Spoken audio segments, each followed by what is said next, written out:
ഞാൻ എപ്പോഴും ചൂസ് ചെയ്ത ആൾക്കാരുണ്ടല്ലോ, ഒരാളെക്കാളും ബെറ്റർ ആയിരിക്കും അടുത്തയാള് എല്ലാ കാര്യത്തിലും. അതായത് നമ്മൾ ആദ്യം ചിലപ്പം നമ്മളുടെ സ്വഭാവത്തിൽ മാത്രമായിരിക്കും ആകൃഷ്ടരാകുന്നത്, സെക്സിനകത്ത് ആകർഷാവില്ല. രണ്ടാമത്തെ വരുമ്പോൾ സ്വഭാവവും സെക്സും ഓക്കെ ആയിട്ടുള്ള ആളായിരിക്കും ഇത്. മറ്റൊന്ന് വരുമ്പോൾ കുറച്ചുകൂടെ ടോക്സിക് അല്ലാതെ കുറച്ച് സമാധാനം തരുന്നത്. അങ്ങനെ നമ്മൾ കൂടുതൽ ഫിൽട്ടർ ചെയ്ത് കൂടുതൽ എന്താ പറയാ ബ്യൂട്ടിഫുൾ ആയിട്ടുള്ള റിലേഷൻഷിപ്പിലേക്ക് പോകുന്നതായിട്ടാണ് എനിക്ക് മനസ്സിലായിട്ടുള്ളത്. ഓരോ ആൾക്കാരായിട്ട് സെക്സ് ചെയ്യുമ്പോൾ താങ്കൾ അതിൽ നിന്ന് ഓരോന്ന് സെലക്ട് ചെയ്യും, എല്ലാം കൂടി ഞാൻ പറയുന്നത് മിസ്ഇന്റർപ്രറ്റ് ചെയ്യാതെ നമ്മൾ ഓരോ ഇപ്പൊ എന്റെ ഒരു റിലേഷൻഷിപ്പ് എന്ന് പറഞ്ഞാൽ വർഷങ്ങൾ നീണ്ടുന്നത്. എന്റെ ആദ്യത്തെ റിലേഷൻഷിപ്പ് 7 വർഷം, അത് കഴിഞ്ഞിട്ടുള്ള 4 വർഷം, അങ്ങനെയൊക്കെയാണ് എന്റെ റിലേഷൻഷിപ്പ്.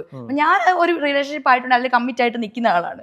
അപ്പൊ അതുകൊണ്ട് തന്നെ നമ്മൾ അതിനകത്ത് നിന്ന് ബെറ്റർ, അതായത് നമുക്ക് ഒരാളുമായിട്ട് ബ്രേക്കപ്പ് ആകുമ്പോൾ അറിയാലോ ഇയാളുടെ എന്തൊക്കെയാ പ്രശ്നങ്ങളുള്ളതെന്ന്. സെക്സ് ലൈഫ് മാത്രമല്ല, ബാക്കിയുള്ള ഇമോഷണലും അങ്ങനത്തെ പൊളിറ്റിക്കലും ഒക്കെ ആയിട്ടുള്ള ലവ് എന്നൊക്കെ പറയുന്ന പൊളിറ്റിക്കൽ ആയിട്ടുള്ള കാര്യമാണ് എന്നെ സംബന്ധിച്ച്.